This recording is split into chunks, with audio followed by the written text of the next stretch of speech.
Let's get started. This is where we ended up on Monday, looking at an expression for the features of this imaging technique that uh, essentially define or determine what the resolution of the final image will be. If our underlying object that we're imaging is this function fxy, our estimate of that object works out to be this integral here through basically the perfect Fourier transform of fxy. We're sampling that Fourier transform, recall. And we're sampling it along rays, right? So we set L, or I'm sorry, we set theta, and then we're going to sample along rays of that Fourier transform. There will be a blurring term that will be essentially what is the blurring integration of the detector. So the detector has finite width. It's not an infinitesimally small detector, and so there'll be some blurring from that effect. We also apply our own windowing function in order to tamp down the high spatial frequency data that is amplified by this term here, which is the wave number. And so the integral basically, in order to get the correct inversion from these radial samples of the Fourier transform, we need to put that k vector in there. And that in 2 dimensions in the Fourier space, you can think of that as, it's like a funnel. It has a hole in the middle, right? It goes down to 0 at the origin, and then it goes up linearly as you go away from the origin. And so that function is weighting all of the components of the Fourier data. Okay, and it weights the higher resolution components, with this linear function. We also discussed briefly the X-ray spot size as another feature of the imaging system that you take into account when you're talking about resolution. And we'll take a look at an example of that. So let's just recall how we defined resolution in CT is we put a small sample like a little tiny metallic bead or something in the scanner, and we imaged it, and the ideal image would be a point. It, would be a delta function. And the actual image that comes out of the scanner is something that looks like this. It's a blob or a blurry thing that has a peak in the middle and then some fall off like this. And this is called the point spread function or the impulse response function. That's how we're characterizing the spatial resolution of the system. And if we draw a line or a profile, let's say this is circularly symmetric for now. And so any profile through the center of this will be fine to characterize it. We look at the amplitude as a function of distance away from where our sample is. And it's the point spread function. And you can characterize that by a full width at half max, which is a linear distance, right? So this is millimeters in this direction. I go to half of the maximum of my point spread function and give you the number of millimeters across that thing, and that's called the full width at half max. This is a very intuitive number, right? It's like my full width at half max is 1 millimeter. You kind of know what that means, right? And then in the Fourier space, or the, capital G space, we have the modulation transfer function, which is the Fourier transform of this. And then as it rolls off to higher, frequencies, we see the sort of natural Fourier resolution of this system. And so as the system gets blurrier, or for whatever reason it's making, fuzzier, blurrier pictures, the modulation transfer function closes in towards lower frequencies or the origin, such that these high spatial frequencies are not represented in the picture. You just have a blurry picture.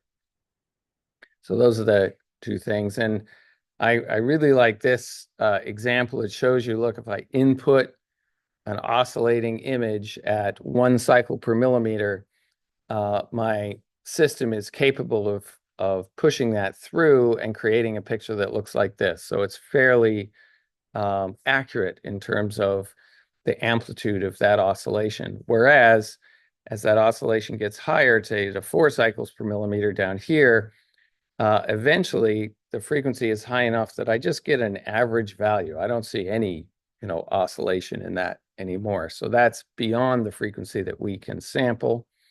And the modulation transfer function gives you that functional relationship of frequency to the amount of power that's getting through there. Manufacturers will sometimes give you this whole curve. Most of the time they do not. If you say, well, what's the top spatial resolution we can achieve with your scanner? They will give you something like this number here. And they say, well, at 10% of the MTF, we're at 4.5 cycles per millimeter, right? And that's the number they'll use. They'll give you the cutoff and they'll tell you where that cutoff happens. So you don't have any of the details of what this function looks like. However, most of the time that function you can just you can look at it, it's like it's a Gaussian, right? If it's a simple system. But as we saw in CT, we have, because of that K term, and we apply these things called Hanning windows and Hamming windows to that, the modulation transfer function looks kind of strange in CT, right? One of the things about it is it doesn't start up here at 1, right? Because of that K term going down to 0. When you do this kind of measurement on a CT scanner, it starts at 0, right? And it builds up and then it comes back out. And the reason it starts at 0 is because that K term goes down to 0 at the origin, right? In Fourier space. So the first thing that happens is it rises up and then it will fall down like this, and then they give you this cutoff frequency. And you can measure it empirically, and this is advisable to do if you ever have to really evaluate the spatial resolution of a CT scanner. Just sitting down and writing down everything they've given you and working it out analytically, something's going to get missed usually because there's some other non-linear strange thing they're going to do to that raw data to push it through their reconstruction that will change the image. So a better way to measure or to determine or to state what the spatial resolution is make your own phantom or create a really fine wire or something like that and put it in the scanner and take pictures, right? And you take pictures using different protocols that they have on the scanner because the spatial resolution will change depending on the protocol. And so here's an example of a phantom where they have created these very high contrast bars. They're probably aluminum or something like that. And they're getting closer and closer together, basically. Just like the phantom we used in the problem set where we drilled those holes and the holes got smaller and closer together, right? And eventually they just disappeared. You didn't see holes anymore. You just saw a strip. And so in this phantom, you can measure the oscillations, the amplitude of those oscillations, and finally they just go away. And you say, okay, here's about my threshold in terms of spatial resolution that I can achieve. And in this paper, you can look this paper up if you want. This team is saying, hey, we've got this new technique to do something with this raw data and then do the reconstruction such that we can achieve higher resolution, and we have proven it by this. So we physically proven that whatever this nonlinear processing, pre-processing of the data has done is it's achieved a higher resolution. And this is realistically, this is how we figure out what the resolution is we're dealing with these scanners. Is we have a set of phantoms on the shelf, put them in the scanner and image them. Yeah. So, so as the spatial frequency increases, the quality of the MTF decreases generally, right? Mm-hmm. So that means like you want like a smaller full width half maximum, and your like point spread function to like have a better MTF throughout the spatial frequency. Correct. Okay. Like if your point spread function has a small full width half maximum, then your modulation transfer function has high frequencies in it. And one Fourier transform pair of functions that you should remember, just memorize this one, is that a Gaussian function, you write down the formula for a Gaussian, take its Fourier transform, you get a Gaussian function, right? So that's this, nice central, it's used in statistics all the time. It's like called a normal distribution, right? Where you have this Gaussian function. Take the Fourier transfer of that thing, you get a normal distribution or a Gaussian function. As in space, as it gets narrower, in frequency space, it gets wider, right? And at that you can just do so. Here's some examples. We're going to look at this little signal up here. This is a human heart in a jar, and it's in this stuff called formalin, which is a preservative, which has a interesting. It's like about 100 Hounsfield units, which is just by accident that happened. But up here is one of the coronary arteries in this heart, and there's essentially a lumen that has this formalin in it, and there's also a piece of calcium next to it. And so what we'll look at is like how sharp can we make this picture? How much can we zoom in on this feature? And so this is that heart in the jar measured on a human scanner. Okay. And let me turn this thing off here.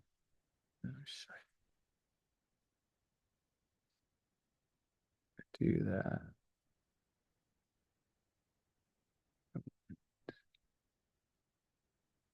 There you go. Okay, so what we're looking at here, I don't know if I have. Yes, I do. Okay. So here's the feature we're interested in. This is the wall of the coronary artery in this heart. This thing here is a chunk of calcium that's fraction of a millimeter across. And this is the lumen of the vessel. And so that formalin has gone down this vessel. So you have a tube with this formalin in it. You've got the walls of the tube, and then embedded in those walls is a piece of calcium. So calcium is something that happens in your coronary arteries when you get old, right?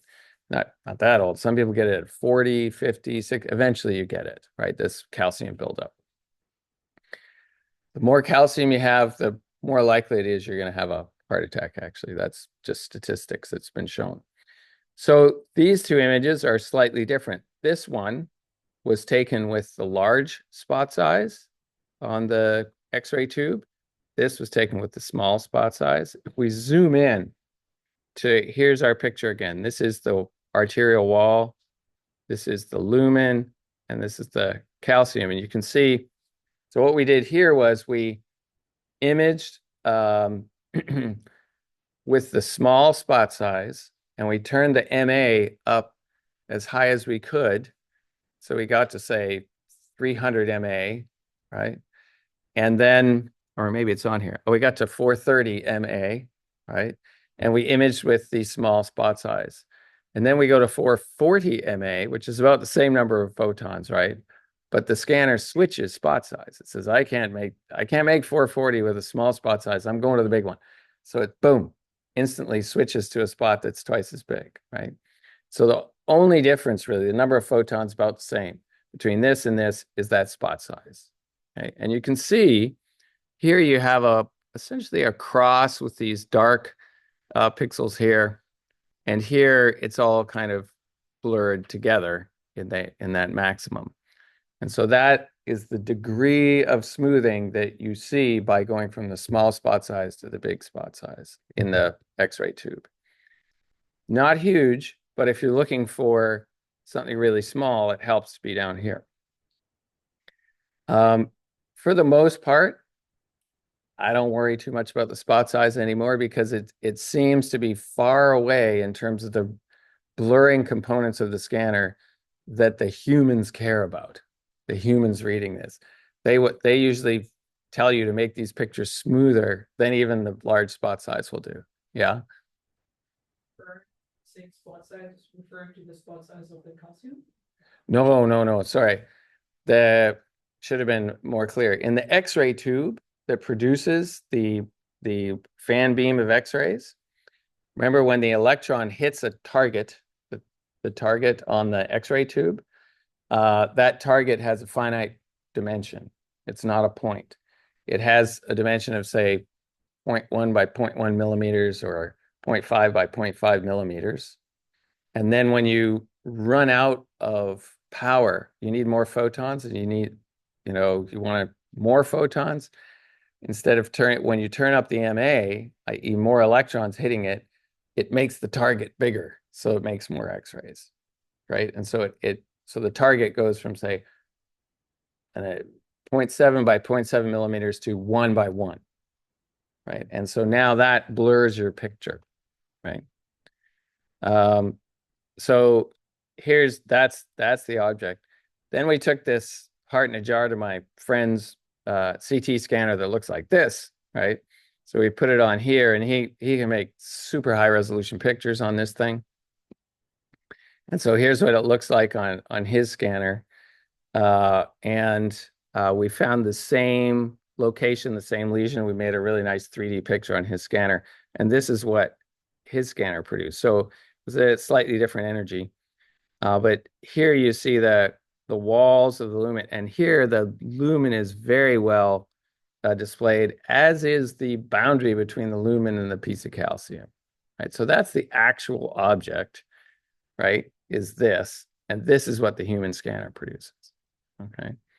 So you can make higher and higher resolution CT pictures by producing, think about it for a second. If I have an X-ray source here, then I put my object close to the X-ray source and then put my screen that's detecting it across the room, I can blow that thing up such that it's a very large picture on that screen, right? And then just use a lot of X-rays and rotate the object and make these high resolution pictures. And so that's what benchtop CT scanners do.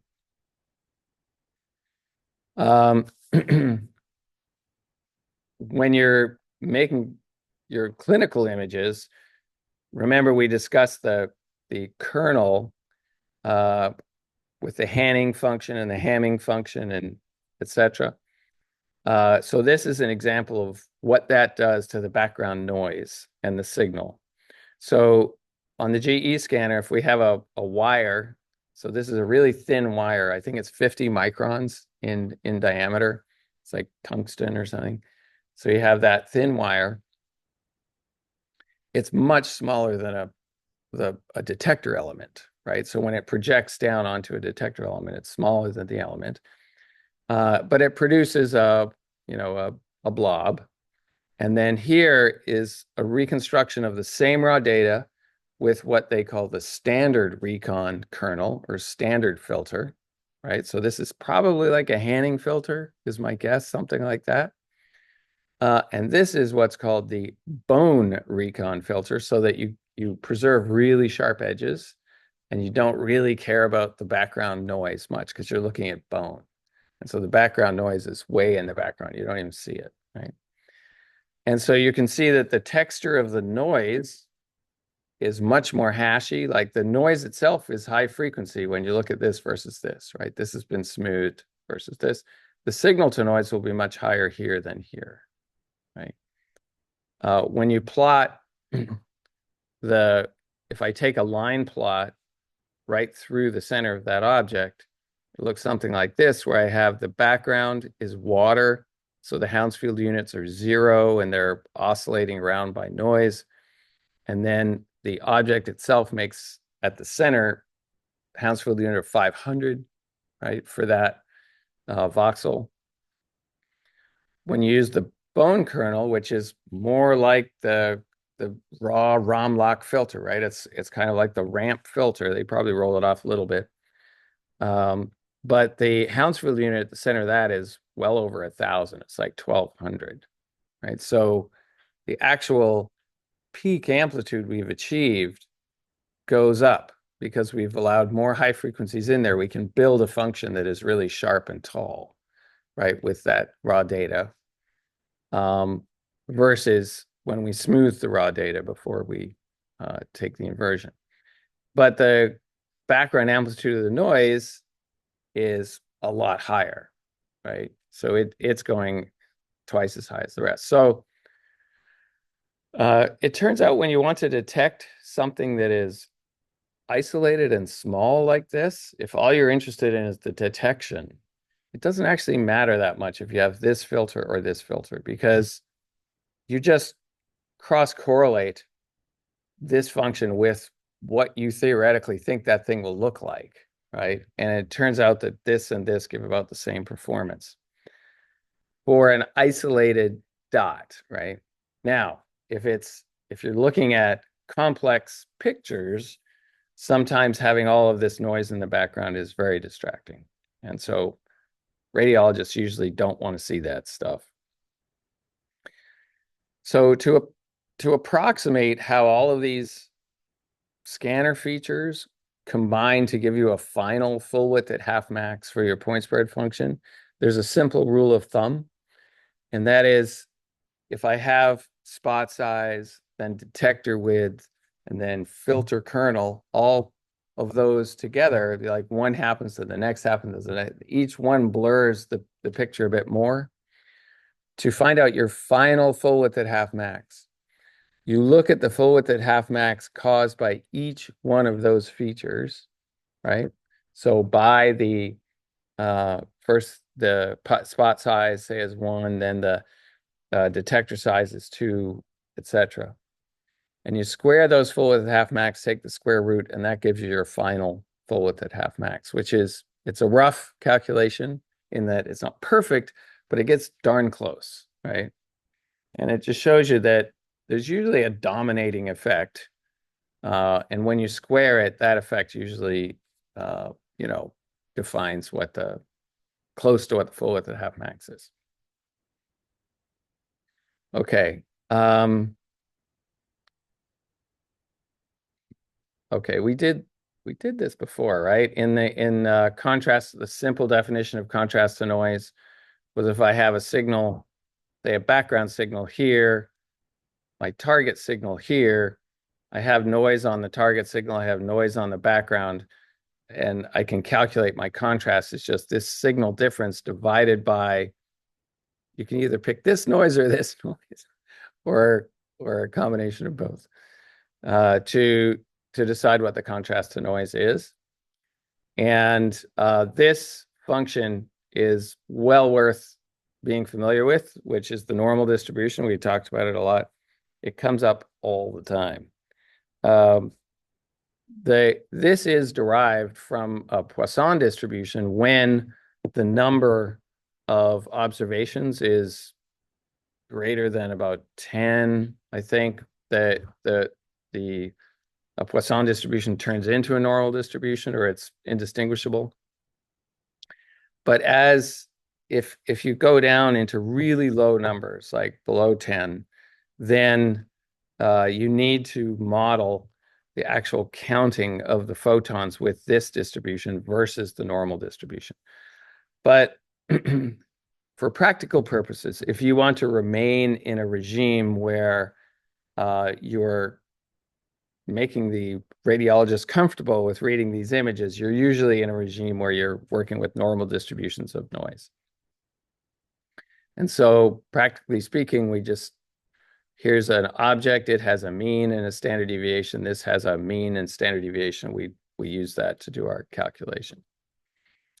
So this derivation in the book, if you're really gung-ho about understanding everything about CT, this is a very good derivation. Jerry Prince does this to ask the question, like, well, of all of these features, mathematically, when we write down what we're doing, how does that affect the noise that comes out of the system, right? And so the first thing he looks at is, if we have an image, say, and we'll index it with XY or IJ,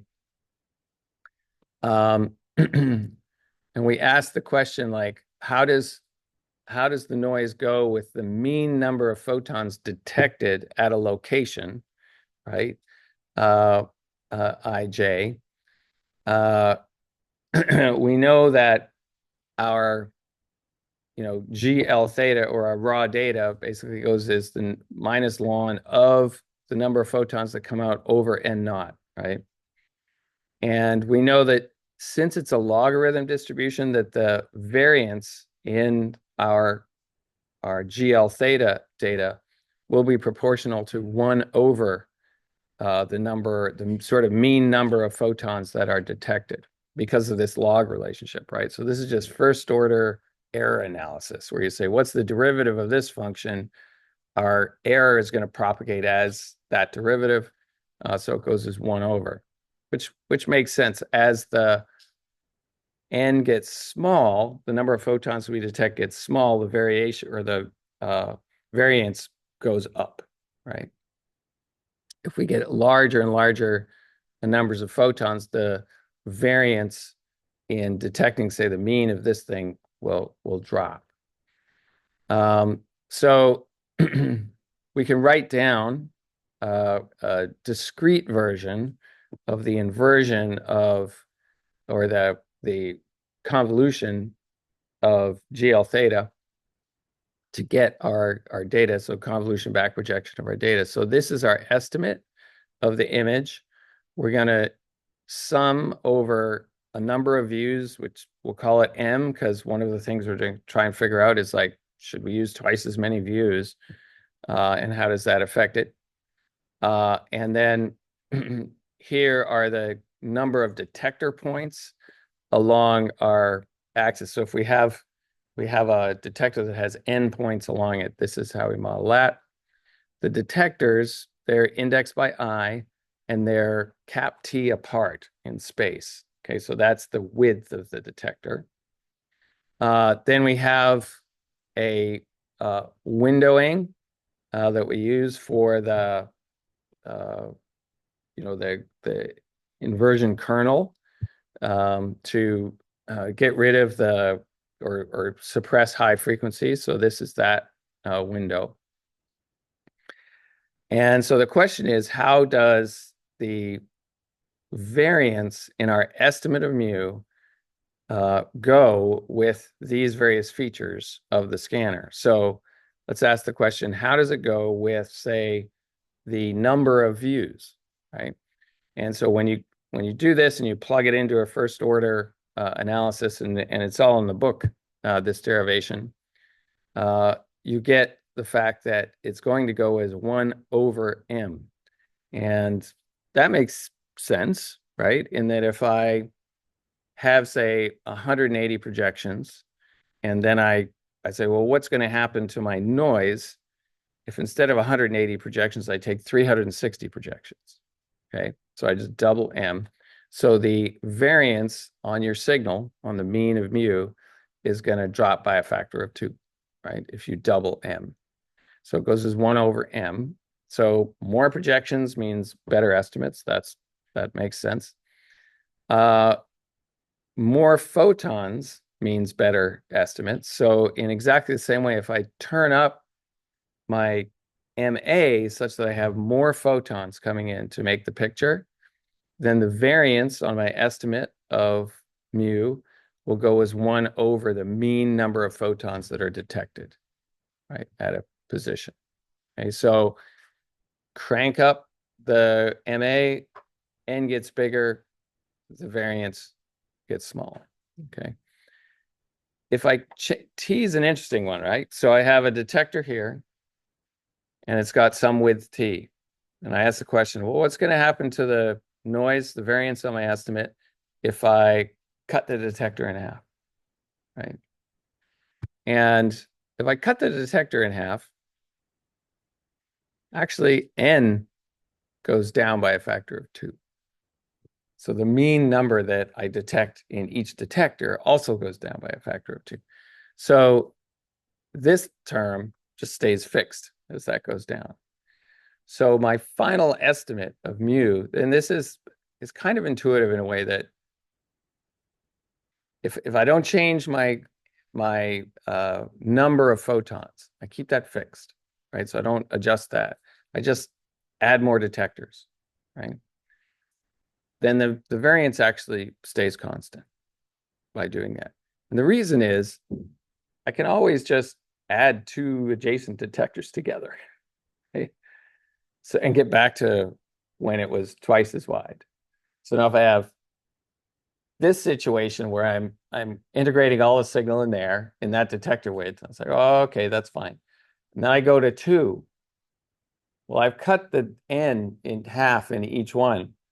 But if I want to go back to my previous one, all I do is just average those two together, right? And so the statistics doesn't change, right? Which is, it's nice that it works out that way.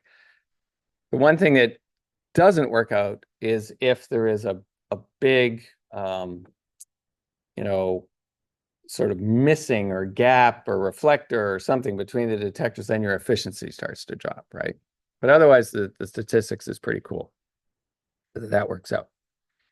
And this row naught here in the book, when he describes how this comes out in that in this term, is the width of the kernel or the filter in Fourier space, right? So, you know, if we take the ramp filter and we double it, right, our variance goes up by a factor of 8, right, which is a lot, right? And the reason is it's this 2D function, right? It's got a hole in the middle, and it's got ramps out to here. So if I have this circle and I expand out the circle and say, well, how much noise power have I now let in under this circle, right? It goes up very quickly. And so this is why you usually damp down those outside parts with something like a Hanning filter, right? So this term is the killer, right? So look at these plots. I can't remember if we looked at these quickly before, but each row on this phantom has a percentage contrast between the material inside the disk and the background, right? Yes? Is the fact considered that the spot size changes with increasing? That's a great question. That would because we're interested in this equation is the error estimate on mu xy. So at a point. So if I take the image 1,000 times, what is the variability in the height of that? So anything that is going to increase the number of photons, which is what the spot size, you could think the spot size would do, right? Would, you know, go into this term here. But if we keep the number of photons the same, say we, like what we did before, we just switch the spot size, then that's going to come into this term because rho naught, the whole width of the Fourier space, it's going to go down because we basically have filtered it, right? So with a big spot size, way to think of it is you've got a bunch of little spots and all of those images are slightly shifted on each other, and so it averages it out, it smooths it out. So that comes in here. So it will affect this, right? You get a lower variance if the spot size gets bigger. So each row here has a different percent contrast, different material inside the phantom. And so you can see as I go down here and the contrast drops, eventually there's a point where I'm not confident I can see it. I can see it at all of these examples. I can't see this one really. And this is called a contrast detail curve. And so what happens is you increase the noise on this by taking pictures with fewer and fewer photons, basically, and ask the question, like, which circles can I detect? That's the basic question. And as the noise gets higher, there are you add more and more circles to the group that are not detectable anymore, right? And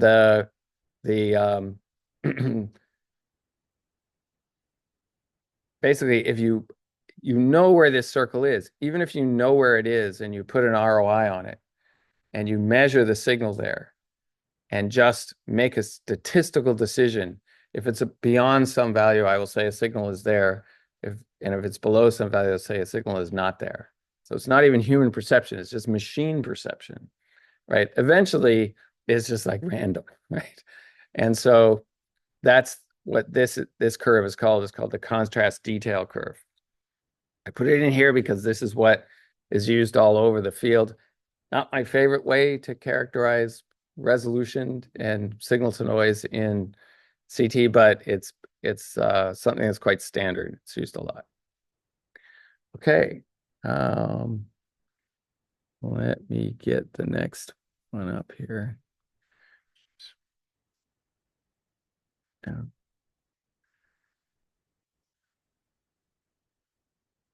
Okay. So again, in these slides, I've just repeated this set of books. There's a bunch of really good books on CT. But let's look now quickly at, oh, we don't have to be that quick, at the sampling problem and asking the question, what size do our detectors in our, so we have, say, 1,000, is 1,000 good enough, or do I want 2,000 detectors, for my projection sampling? So what size do they should be? And then given that size, how many projection angles should I take? What's the optimal number of projection angles to take to make a picture, right? And say I have a detector and it's got 1,000 detectors on it, right? And so my object's here, right? My detector's under here. It has 1,000 detectors on it. Who can make a very gestalty guess at how many projections I should take? Just guess. Let's shout it out. 1,000. That's a great guess. Right? Doesn't make sense, right? It's like if I have 1,000 projections, 1,000 separate things this way, if I go 90 degrees, how many should I have? 1,000. So I should probably, put it out to about 1,000. That's order of magnitude. It turns out not to be 1,000. There's things like pi and stuff in there, but we'll figure it out. But it's about right. It's not 50, right? Or it's not 1,000,000. It's somewhere around 1,000. Okay. So just to remind everyone again, what our detector situation is here. This is the modern scanner. So it has a fan beam in this direction for this 1,000 detectors. It basically just, all we have talked about thus far is one set of detectors. That's all we've ever reconned in the math that we've done so far. And these scanners just stack these together and we just create multiple slices, right? There is some shenanigans that go on because this actually is a cone beam. So it's a fan beam also in Z. And so you have to do some math in order to you can't just stack them, right? Yeah. So that means that you will get the Fourier transform of each line of detectors? Correct. So you get as much information as lines of your. Correct. And so what all the math we've done actually goes back to here. We not only just have been taking the Fourier transform of this line of measurements, we have to transform these measurements such that it looks like they were taken like this, and then do the math, right? That's where the math works, right? As you see in the equations, everything's like parallel lines coming down, right? And to get from here to here, a couple of people probably do this for their project. To get from these measurements to these measurements, it's basically resorting, where the measurements were taken. You've got all your angles and things, but you got to resort it using geometry. So here we go. This is so we have sort of 1,000 points along here or some number. And question is, how many angles should we take? If you look at, that simulation that we have on the website under the modules, and I posted up a 10-minute video on how to just orient yourself through that simulation. You can take sort of simple items, right? Simple objects. You can make whatever objects you want and put them in there. And look at what is the effect of taking only 45 views, right? So here's 45 views, here's 90 views, right? This looks like slightly noisy data in this simulation. I can't remember precisely what was done here, but here delta theta is 2, so there's 90 views here, and then 180 views, and then 360 views. So the image changes, right? So here's our objects. We're not really looking at the details of the objects. I'm just looking at the background representation of the noise. And you can see when you have a few views, both the noiseless picture has all of these streaks in it, right? The noisy picture has those streaks convolved with a big noise pattern. So it makes sense, right? That far away in the periphery, you see these rays coming when you don't have that many that are being, essentially added up to make the final picture, right? So, but it does look like there's some kind of region here, especially, right? You see all these artifacts out here. You got all of these artifacts, but there is a region where they sort of go away, a central region. And we'll figure out what is the diameter of that central region that's okay when you take a certain number of views. Okay, that's one of the things we'll look at. Eventually, you're perfectly well sampled at 360, say, and when you take 720, only thing that happens is the noise goes down. It's like taking twice as many measurements. So this is 180 views, right? In this simulation. So we've got 180 measurements there, or 180 angles. And it looks like there's artifacts still out here, you can see out here, but there is a field of view inside that it looks like it's sampled well enough. So let's try and figure out what that is.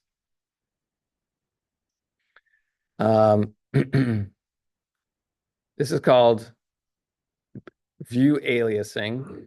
And when we take our projections from our point object and we convolve them, right, with the inverse Fourier transform of the ramp function, they look like this. And then when we back project them, the image looks like this. And we've seen this example when we were doing, back projection. We saw these crazy pictures that have, big artifacts in the background. But there's a lot of overlapping data in the middle, right? And so this is from one of the CT books from probably the late 70s. I think this book's called Cack and Slaney, where you have a number of projections on this axis. On this axis, it's the samples per projection. So number of detectors, and you're along L, right? And if I have 512 detectors and I have 512 angles or projections, I get this picture. So that's kind of our best picture we can get. Yeah. Distinction again between like view and projection. Oh, they're going to be synonymous. Yeah. Okay. So views and projections, same thing. Okay.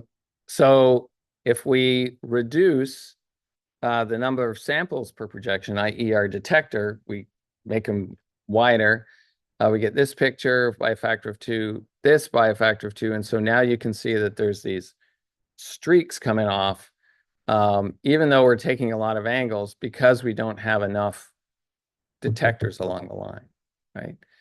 That's not really our modern problem, because usually we're fixed, right? We usually have about 1,000 detectors. What does change is the number of projections, right? And so as we go to fewer and fewer projections, you get these very complex artifacts out on the periphery. And that, if we go back to this diagram, it's this stuff out here is still interfering, but there aren't that many of them per unit area out there.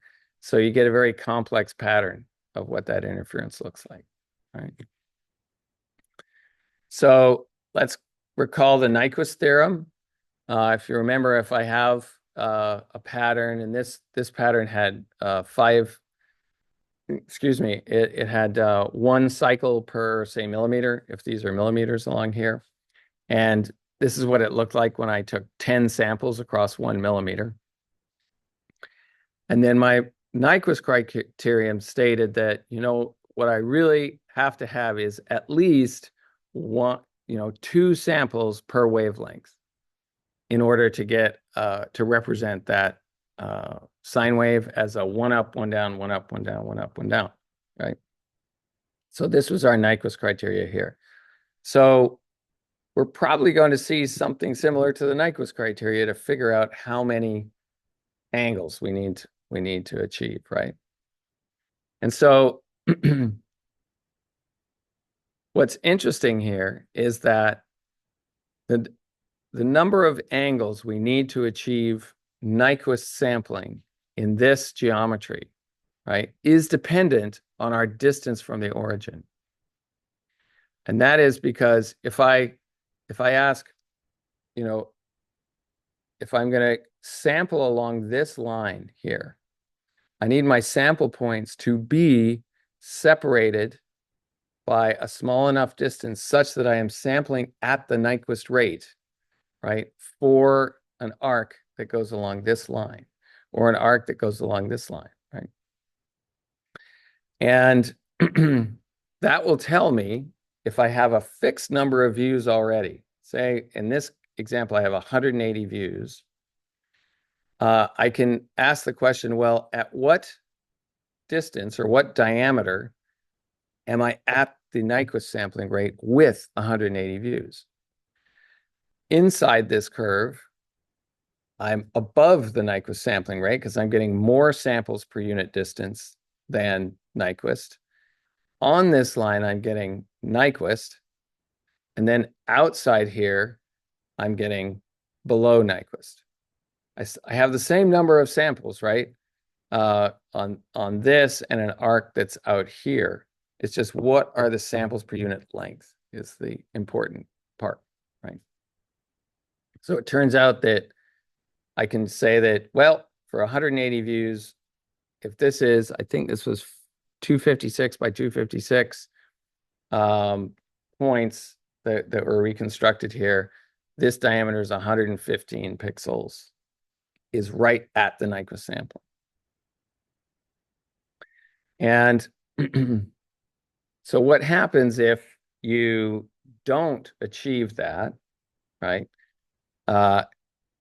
is that as you go outside arcs and your sampling rate doesn't achieve the Nyquist sampling rate at a certain distance, you will start seeing these artifacts, right, out here. And it's the radiation of edges usually from this object is the thing that comes out here. There also, if there's insufficient number of detectors such that the edge of the object is not precisely positioned as a function of view to view, so it jumps from view to view, then you'll get essentially edge artifacts that come straight off the object, right? They're not at some critical radius. They just come straight off the object and go right through the phantom. When you add noise to projections, if you have very sharp edges like that, you will also see these sprays, which is the same thing, right?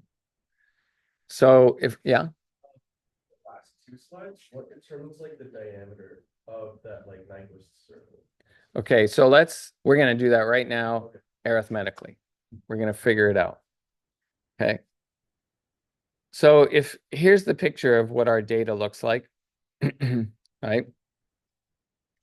And we basically, when we're doing our sampling, we each one of these red dots will call one sample across on my detector, right? And then I click the angle and I do that again, and I get the same distance between those red dots because my detector's fixed in terms of how it does that. And so a question we have is like, well, how far can I move this thing a click and still be well sampled for the object I want to image, right? We've determined that here's our field of view here. Our distance, say this is 1 millimeter between points, that sets the Nyquist sampling rate, the highest spatial frequency we can measure for our linear detector. So the distance between these things is delta L. Intuitively, you would say, well, the distance I want between this sample and this sample in the theta direction is going to be delta L, right? That's going to define where I'm at a matched resolution to my linear detector, right? And as I go farther and farther out, eventually this distance will be greater than the distance between the detectors, and I'm not really matched anymore out there, right? I'm undersampled on that arc, right? And so what we want to do is figure out, okay, what is the field of view inside which delta S is equal to delta L, right? So that's arithmetically what we have to do to figure out what's that diameter, right? So where do those two things match? Sorry, question? Yeah. There, we are on the space, we're 2D space, right? Yeah, We're this not is in the Fourier space. right. Um, Well, however, getting to the Fourier space is trivial, right? Because we just take the Fourier transform along this, and then we're in the Fourier space at the same angle. yes. The question is, that graph is centered at the max point of frequency, isn't it? Like This guy or this one? the origin left one? This one? Yes. Yeah. It's where is it centered? It's the center would be the center of our detector. So if I have 1,000 or 1024 detector elements, it's going to be like at 512. It's the center of rotation of the, X-ray tube and the detector. So when they rotate, God help us if they don't have a center of rotation, because they have to have, there's a dot in there that is the center, right? And that's where that is. Okay. And then in Fourier space, this geometry is identical, right? Except we're talking about wave numbers and k vectors, yeah? Each dot is one sample, each dot is one detector. Yes, exactly. Yeah. And for the most part, each dot is 1 millimeter apart in most modern scanners. And so that's sort of what we're looking at. Okay, so how many projection views are needed to avoid, artifacts from undersampling? And so we want to make the sampling rate as we go around in theta equal to the sampling rate across the detector element. So we know that the field of view, or this distance here in millimeters, is just the number of detector elements we have times delta L, which is their separation. We also know that this distance along here, right, which is pi field of view over 2, right? Field of view is just diameter, so it's pi d divided by 2 to go halfway around, right? And so we're solving, for n views, like how many projections do we want? How many views do we want? We're going to solve for this. And we set delta S equal to delta L so that we know that this step here is the same as that step there, right? So when you set that equal, then you can solve for the number of views you need, right? So it's pi times this number of views over 2, right? Is the number of views we need here. Okay. So you can run a few examples and see if that makes sense to you. Okay. With nproj, we had it as 1,000 before, right? Right. Yeah. Delta S delta. If Oh, I just made it equal. I just said I'm going to make it equal. as you go down the coordinate, it will decrease. Yes, absolutely. And so, and as you go farther out, delta S becomes much bigger than delta L. And, as that's where you start failing, right? That stuff's going to alias. Okay, so we're just setting the point where delta S equals. Correct. Yeah, so that's what I'm saying. I'm doing that. So saying, look, what I want is a circle within which I know the distance between any two samples is below delta L or equal to it, right? So that's a criteria, and with that criteria, then the number of views is this number, right? So it's pi over 2, it's like 1.5 times the number in that direction. So you're off by like 50%, right? Which was close. Okay. So what we're going to look at is the noise as a function that now you're starting to get an appreciation that like, not all pixels are created equal in this imaging technique, right?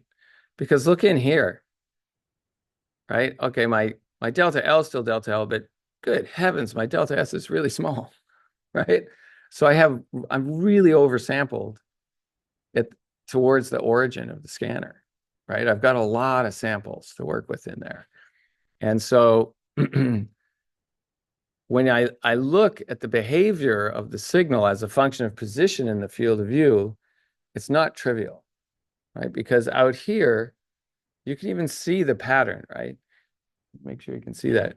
You guys, you'll perceive it in a second when I play the movie, but you see how there's this radial this is a constant signal here. This is water or something, but all of this stuff that's going out here, you get that kind of correlated radial pattern moving out.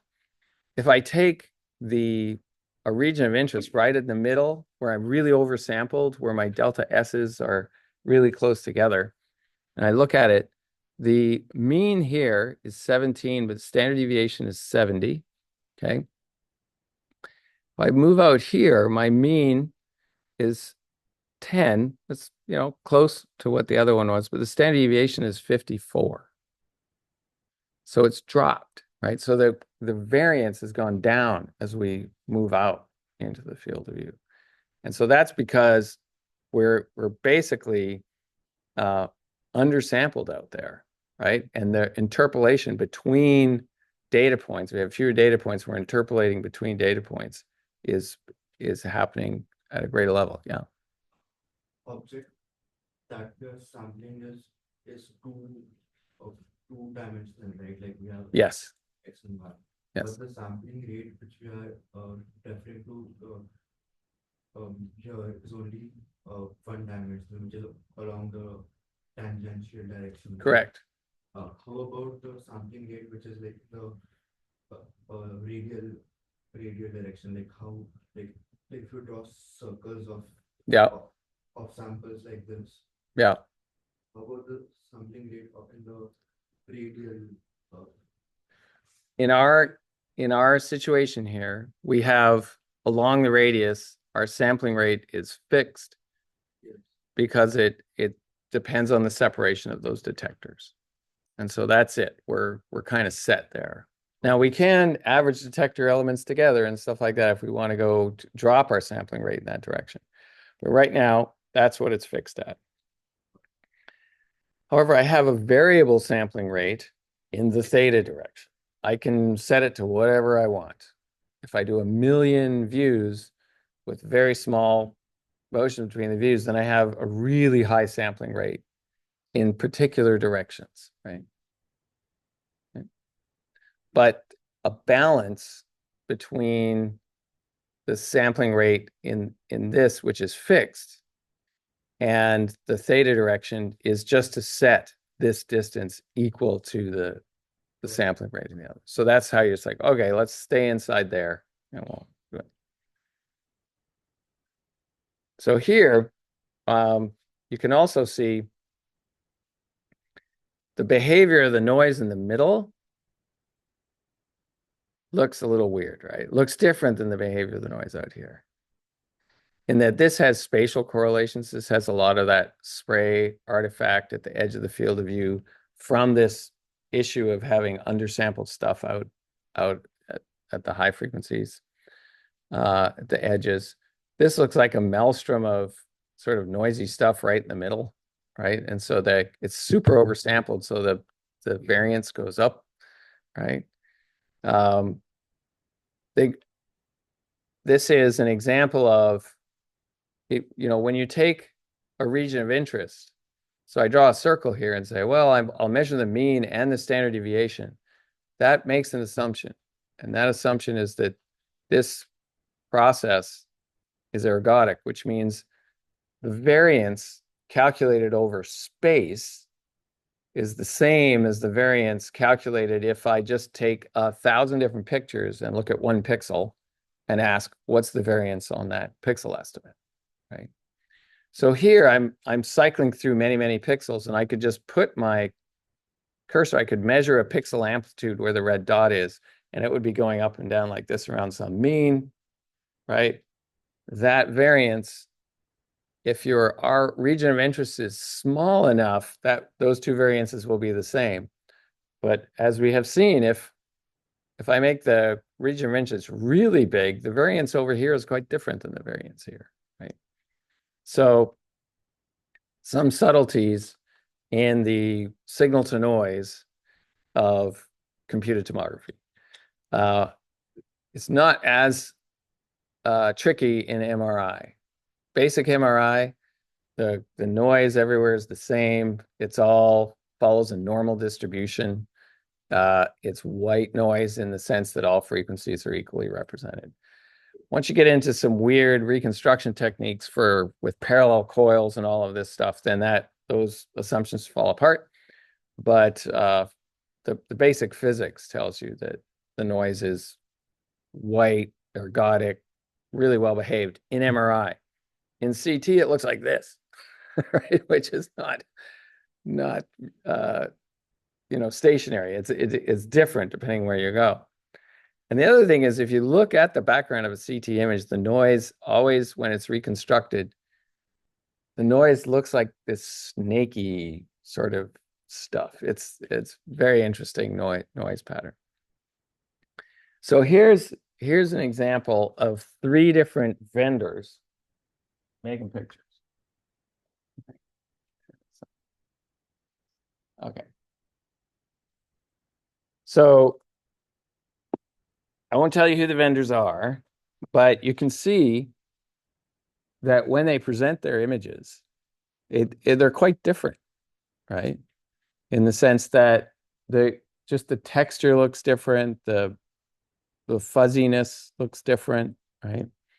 And so they have chosen their pathway by changing the kernel and doing whatever kind of iterative processing they need on the raw data to produce these pictures.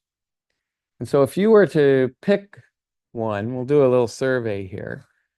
So you're going to buy a scanner. You're a radiologist. You want to do really well at detecting features and things. And these are cardiac images. And so the features often you want to detect here are, say, this vessel, is it there and is it bright, right?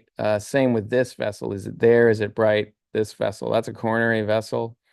You want to perhaps look at the endocardium, is it in good shape? Valve leaflets, you'd like to be able to evaluate whether or not they're in good shape. So just I know you don't have any experience or anything, but just I'm always fascinated by the results of this poll. So everybody has to vote once. Okay. So the question is, oh, did you have a question? Oh, okay. So you really want to vote. Okay, that's great. That's good. Because some years we get a bad turnout in the vote. Okay. So if you were to pick a scanner and you wanted to, read these images, how many of you would pick this scanner on the far left? I got eight or 10. Well, that's the most ever. Okay. How many would pick this scanner? Wow. And how many would pick this scanner? Yeah, this one usually wins. 2, 4, 6, 8. Yeah. So most people went for this, but this was a really close second, which like some years, 3 people vote for this one, right? And so who voted for this left one? Oh, go put your hand way up because I can't see it. It's dark. Okay, so that's that. How many of you keep your hand up if you're in double E? If you're in double E. Oh, okay. All right. This is just a hypothesis. Okay. So this, of all these, pictures, of the 3 pictures, this one is the most quote unquote honest picture, right?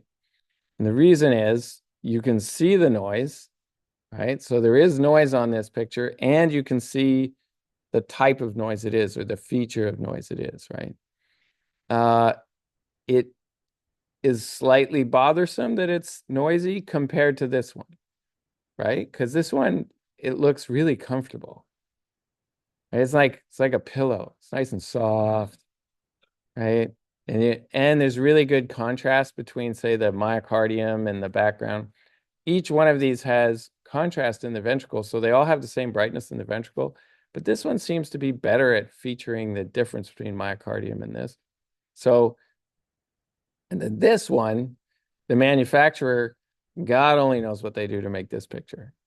We had a radiologist here. We bought this scanner because it has 256 slices. You can image the heart all at the same time. So we bought this one. Our chief chest person came from another institution shortly after that and had been working with these images for 15 years or something, and never, ever stopped complaining about these images, right? Like ever. It was like anytime I talked with them, that was like they got so used to these pictures, and you can see why, right? What was it? Somebody who voted for this. Why did you vote for this one? Shoot, yeah. Like the resolution is pretty like crisp on it, like how like the difference between like the edges is very clear. Okay. And what was the other reason? Was just same thing. It's just like if I look at that boundary, it is super sharp, right? It is unnaturally sharp in the sense that the boundary over here, from whatever reconstruction kernel they have, is more realistic as to what the actual resolution is. That's imagination, right? Yeah. Yeah.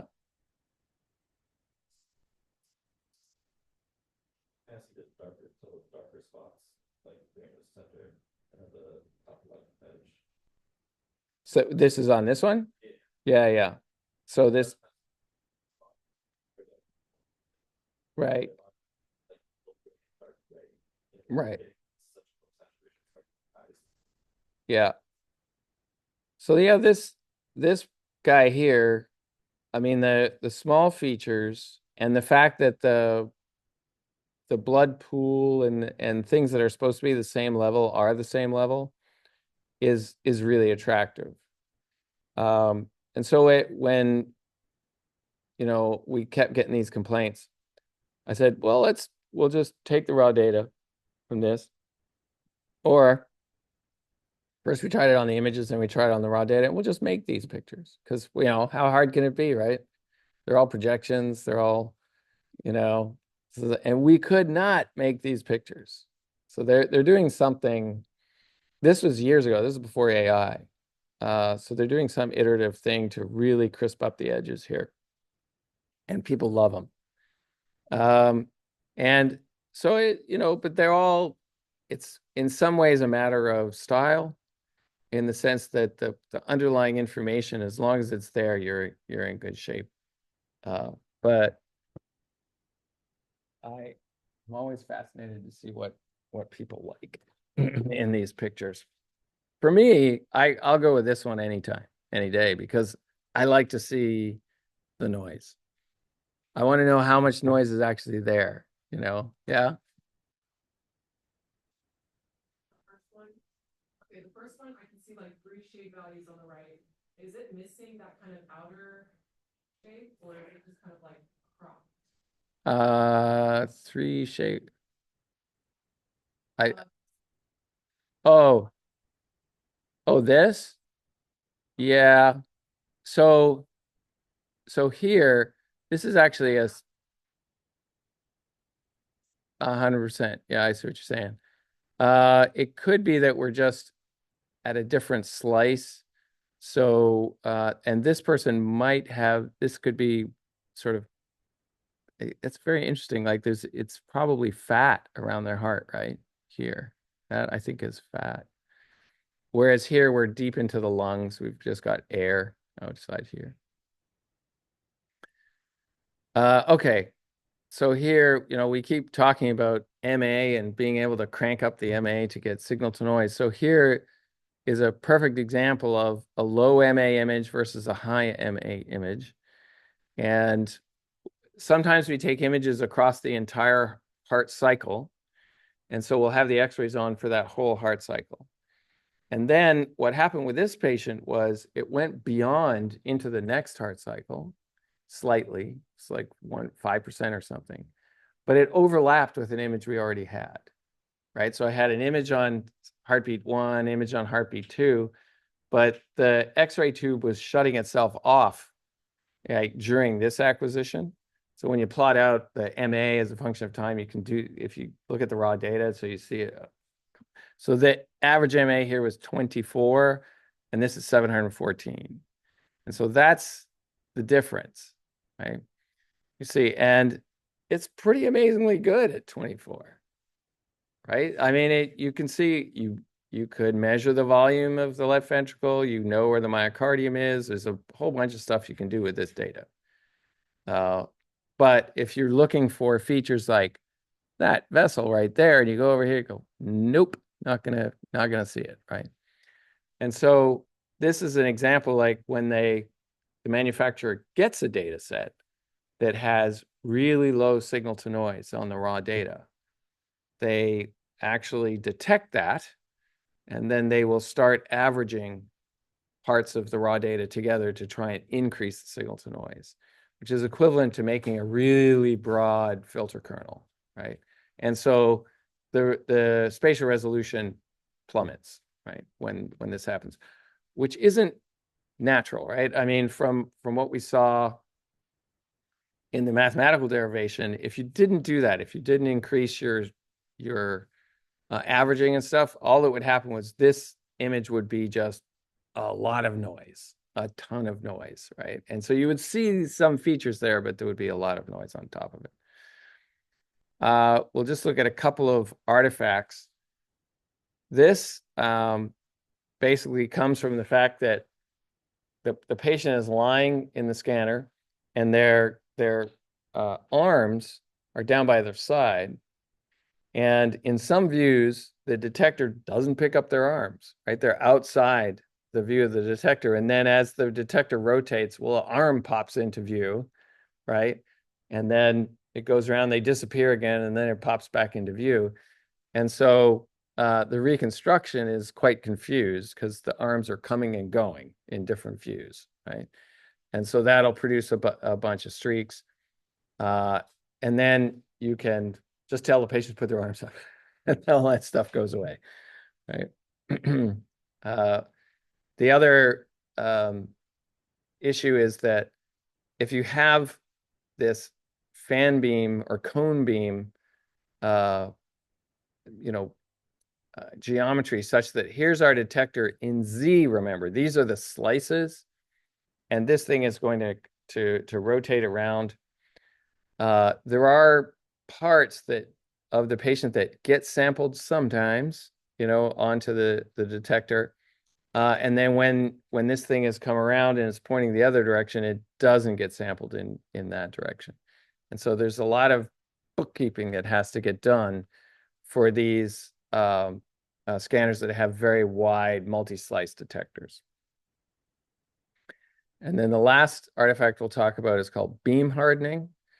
And this is a little bit subtle in that if I have a view through these objects, so I have a background, two objects, and then a bright object here. When the photons are traveling this way, when they hit, this object here, the energy spectrum of the beam has a certain profile, as we saw before, and as it passes through this object, it has that profile. Let's call that profile A.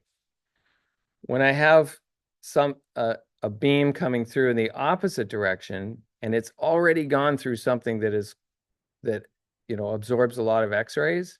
So the beam that comes out of this thing, say it's bone or metal or something like that, the beam that comes out of this thing is quite different now. And so when it's coming through this way, you have a different underlying spectrum of X-rays pushing through that object. And so they will get absorbed differently, right? Because they'll be higher energy than the ones that were originally coming this way. And so depending on what's in front of you, right? So if I'm a beam, I'm going through, my energy changes as I move through the patient, and that's unique to every direction. And so that's called beam hardening, and that causes artifacts. And a simple one is that if you have a constant object, like this is the true object, as I go deeper and deeper and deeper into the object, my beam has higher and higher average energy because the lower energy photons get absorbed as I'm moving through. And so as I go deeper and deeper into the object, I get attenuated less and less as a beam, right? And if you don't correct for it, it looks like there's a lot of attenuation out here, not as much inside here, because all of these voxels are seeing high energy beams, right, all the time. These ones, some of the beams coming through here are not high energy, right? So that's called beam hardening. You can fix it quite easily just by changing, depending on where you are in the sample, you estimate how much beam hardening has occurred and how much extra attenuation has occurred. And so you just put that in the recon and fix it.